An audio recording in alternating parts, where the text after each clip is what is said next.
Mississippi hills, hollows, and back roads.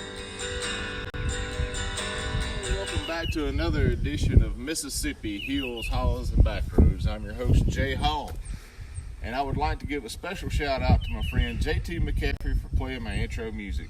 Today we'll be in Lincoln County, Mississippi, around the Bogota and Oilfield area as we explore dummy line railroads and what they were used for. As you can tell from the saw blade, from my introduction, this was once used in the sawmill locally or possibly in Amite County. That was given to me, and we painted and made a nice home sign. So join me, stick around, and let's go exploring. Right here behind me is a dummy line in Lincoln County. What these were used for these railroads wasn't made to connect communities together or towns together. They were made strictly for the lumber business. In New England, the white pine forest had depleted, and investors from the north wanted to get more lumber, and with the innovation of technology, steam was invented. Therefore, tracks were laid.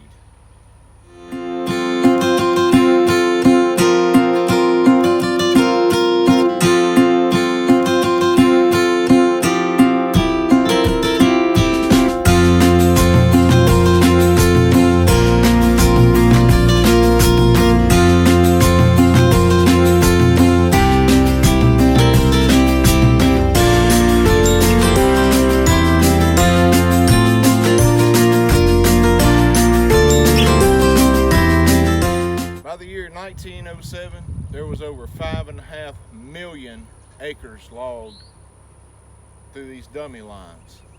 These dummy lines, they would log on one side and the other. They would drag the lumber or the logs to the dummy line. The dummy line would carry them out to the sawmill in Northfield, Mississippi, which is about 5 miles from here. Now these rail lines were half-heartedly laid onto the ground. The wheels of the flat cars had several inches left to right and up to down play. Oftentimes they would jump the tracks or they would derail because they were built so hastily. Whenever the dummy lines were no longer needed, the rails were taken up, but the beds remained. Back before the dummy lines and the steam locomotives were even invented, they would log by oxen and mule. So the steam powered and the dummy lines really brought industry down to this part of the world. Unlike a gold rush, we had this timber rush spoken earlier. Now I'm standing on the main tracks that run from Memphis to New Orleans and on up. New Orleans being south, of course, Memphis and Brookhaven being north of here. All these dummy lines would spur into this main line, which would go into lumber yards. But during the time of the lumber yards, it was very important for the lumber mills to be close to water, because that is what actually powered the sawmills.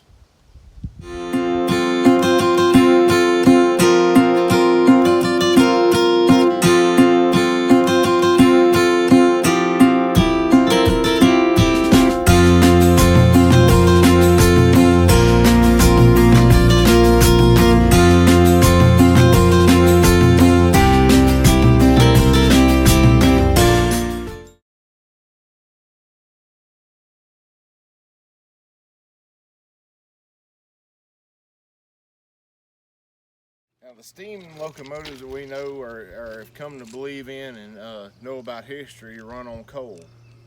The steam locomotives down here, they run on what they call the donkey engines, which was a steam powered engine, but they would burn pine wood instead of coal to make the steam to actually make the locomotive run. Back in that day, the sparks off the wheel along with the sparks coming out of the stack of the train would cause wildfires. So therefore they invented a belly type at the top of the stack, which was a spark arrestor, to keep the sparks from starting wildfires in the community and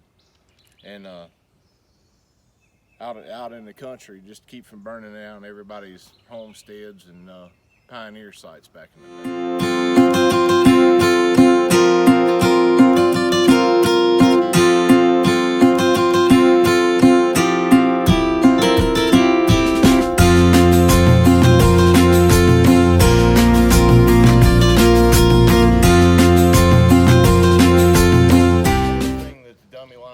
Put an end to was the fact that they could stretch further out into the counties and to the countries where the virgin timber was actually at.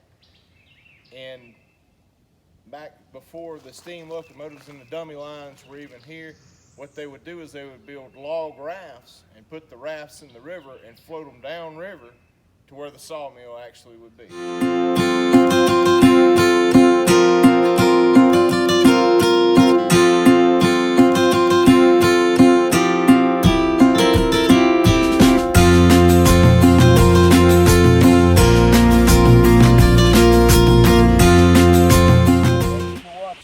Another episode of Mississippi Hills, Hollows, and Backroads. Remember to leave a like, comment, and a share. Click that notification bell to stay up on all my latest videos. I also like to give a shout out to a friend of mine's YouTube channel, JT McCaffery. He's got his YouTube channel up and running now. Encourage you to come check it out. Stay tuned for more videos, and remember, Mississippi Hills, Hollows, and Backroads, you never know what you're going to find. Stay tuned.